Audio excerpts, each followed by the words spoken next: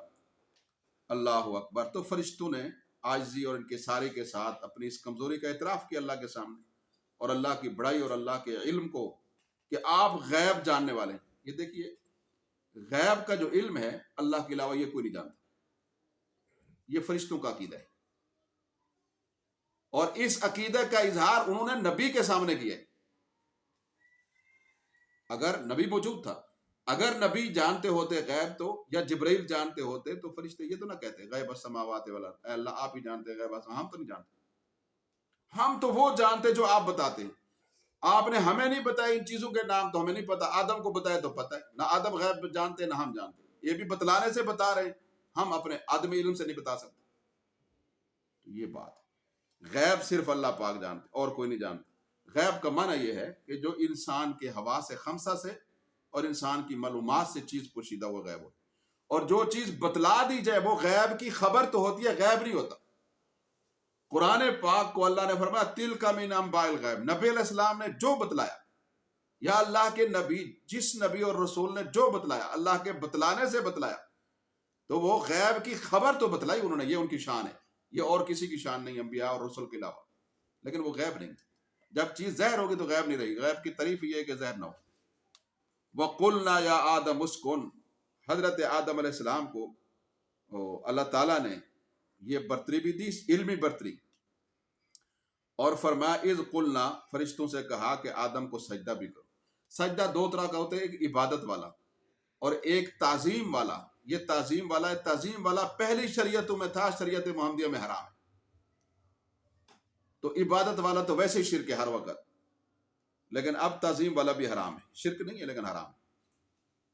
تو سب نے کیا اللہ کے حکم کو مانا، لیکن شیطان، اس نے 7 لاکھ سال عبادت کی تھی. 7 لاکھ سال. تو اسے یہ تھا کہ میں پہلے، چونکہ زمین میں رہنا بھی انہی کا تھا، جنوں کا اور ان کے ابا ابلیس کا تھا رہنا، تو انہیں یہ تھا کہ ہماری نشست پر اب یہ آ گئے ہیں. تھوڑا سا یہ حسد بھی ہوا. تو اس حسد کا شکار ہو کر اس نے آدم کی برتری کا انکار کر دیا. اور تکبر کیا، اس لیے شیخ سعدی نے کہا تکبر عزازیل را خوار کرد بزندان لعنت گرفتار کر. تکبر جو ہے وہ شیطان کو خوار کر دیا اس نے، اور اس کو لعنت کے قید خانے میں گرفتار کر دیا. تو یہ بہرحال کافر ہو گیا تکبر کی وجہ سے. تکبر انسان کو بہرحال رسوا کرتا ہے، اس لیے بڑائی کی بجائے عاجزی اختیار کرے. عاجزی جو ہے وہ بڑی محبوب ہے عند اللہ. فرما قلنا یا آدم اسکن، اللہ تعالیٰ نے فرمایا، آدم نے اپنی عاجزی لا علمی کا اعتراف کیا، فرشتوں نے بھی کیا.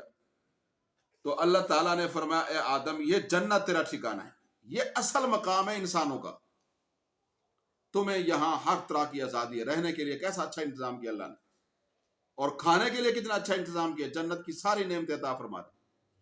لیکن ایک یہ ہے کہ اس درخت کے قریب نہیں جانا. کون سا درخت اللہ نے نہیں بتلایا، حدیثوں میں نہیں ہے، تفسیروں میں آیا ہے. بعض تفسیروں میں ہر طرح کا رطب و یابس بھی جمع ہے. بہرحال گندم کو کہتا ہے والعلم عند اللہ. شیطان کے وسوسے سے، یہ شیطان تو اس نے وسوسہ ڈالا کہ ہمیشہ رہ جاؤ گے تو یہ کھا لو. تو آدم علیہ السلام نے کہا یہ اچھی جگہ ہے، اگر اس کے کھانے سے ہمیشہ رہ سکتے ہیں. تو وہ بھول گئے. نسیان اول الناس ناسن، پہلا انسان ہی بھول گیا تھا. تو انسان میں یہ بھولنے کا مادہ بھی اسی وقت سے ہے.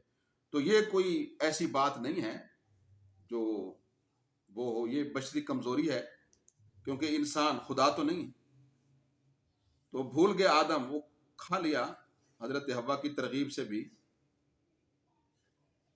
تو بس اللہ تعالیٰ کا حکم ہوا کہ اب تم چونکہ حکم کی پاسداری نہیں کر سکے ہو، اور جنت تو پاک جگہ ہے، اس کے کھانے کی خاصیت سے یہ ہوا کہ ان کو بول و براز کا تقاضا ہوا. تو اللہ نے فرمایا اس کے لیے دنیا میں جاؤ، اس کے لیے دنیا میں جاؤ اور وہاں میرے احکام کی اتباع کرو، تو میرے تعلق میں زندگی گزارو، میرے حکموں سے انحراف نہ کرو، تو پھر یہ تمہارا ہمیشہ کے لیے ٹھکانا. لیکن وہاں جا کر جس نے انحراف کیا پھر وہ یہاں نہیں آ سکے. تو آدم علیہ السلام کہنے لگے تو بڑی خطا ہو گئی مجھ سے، اب میں بڑے پریشان ہوئے. تو اللہ تعالیٰ نے ان کو توبہ کے کلمات سکھلائے. اے اللہ، ہم نے اپنے جانوں پہ ظلم کیا، اگر تو نے ہمیں معاف نہ کیا، تو نے ہمارے اوپر رحم نہ کیا تو ہم نقصان اٹھانے والے. دونوں نے کہا، ہوا نے آدم سے. تو اللہ تعالیٰ نے جب انہوں نے توبہ کی، اللہ کی رحمت متوجہ ہوئی، کیونکہ اللہ تو ہیں ہی خوب توبہ قبول کرنے والے، اور ہیں ہی بڑے مہربان. خوش ہوتے ہیں اللہ پاک جب بندہ پلٹ کے اللہ پاک کے پاس جاتا ہے. نبی علیہ السلام نے فرمایا سبھی اولاد آدم گناہ گار ہے، بہترین گناہ گار وہ ہیں جو بار بار توبہ کرتے. تو اس کے بعد اللہ نے ان کو توبہ کو قبول فرمایا، اور ساتھ ساتھ اللہ تعالیٰ نے یہ فرمایا کہ اب تم دنیا میں جاؤ، جو میری ہدایت کی اتباع کرے گا، وہی آئے گی، انبیاء آئیں گے، رسول آئیں گے. باقی یہ تفسیری باتیں ان کو کہاں اتارا گیا، علماء اور محققین یہ کہتے ہیں سری لنکا مالدیپ کے جزائر میں ان کو اتارا گیا. حضرت حوا کو جدہ میں اتارا گیا. جدہ کا معنی ویسے دادی نانی ہے. تو پھر وہاں سے وہ بیچارے تلاش کرتے کرتے آدم علیہ السلام حضرت حوا کو پہنچے عرفات میں، دونوں کی ملاقات ہوئی. یہ بھی چلتی رہی جدہ سے، لیکن عورت تھی، آدم کی بنسبت کمزور تھی، تو عرفات تک ہی چل سکی. وہ سری لنکا سے، مالدیپ سے. یہ جو ہندو کہتے ہیں کہ ہم قدیم مذہب ہیں اور مسلمان یہاں بعد میں آئے، یہ جھوٹ بولتے ہیں. اللہ کا پہلا نبی اسی خطے میں آئے، پہلا سجدہ اللہ کی عبادت ہی یہاں ہوئی ہے زمین میں. تو زمین کا تو پہلا انسان، اللہ کا پہلا نبی، مسلمان، وہ ہندوستان میں ہے. یہ تو زمین ہے ہی مسلمانوں کی. تو یہ جزائر نبان، مالدیپ، سری لنکا، یہ سب ہندوستان تھا اس زمانے میں. تو بہرحال اللہ تعالیٰ سے یہ دعائیں کی، اللہ تعالیٰ نے قبول فرمائی. زمین کے اندر جب وہ آ گئے تو اللہ تعالیٰ نے فرمایا کہ تم لوگوں کی رہنمائی کے لیے میرے پاس وقتاً فوقتاً احکامات، ہدایات آتی رہیں گی، تم ان کی روشنی میں زندگی گزارنے کے پابند ہو. اگر تم نے ان احکام کے مطابق عمل کیا تو تمہارے پاس خوف غم کچھ بھی نہیں قریب آئے. تو یعنی مطلب تمہیں آئندہ اس بات کا خوف نہیں رہے گا کہ پتہ نہیں ہم جنت میں جا سکیں گے یا نہیں جا سکیں. اور پھر جنت میں جب چلے جاؤ گے تو دوبارہ وہاں سے نکالے جانے کا کوئی بھی خوف نہیں ہوگا. اللہ یہ تسلی دی اللہ تعالیٰ نے تو اہل ایمان کو آدم علیہ السلام کے واسطے سے. تو مسلمان کا جو اصل گھر ہے، جو اصل ٹھکانہ ہے، وہ تو جنت ہے. تو اللہ تعالیٰ ہمیں انبیاء اور رسول کی تعلیمات پر دنیا میں عمل پیرا رہنے کی توفیق نصیب فرما کر جنت اور اس کی ابدی نعمتیں نصیب فرمائے. کہنے سننے سے زیادہ نیک اور مقبول عمل کی توفیق عطا فرمائے. تو یہ آیت نمبر 39 تک ترجمہ اور مختصر تفسیر اختتام پذیر ہو گئی. وآخر دعوانا الحمدللہ رب العالمین. تو یہ انشاءاللہ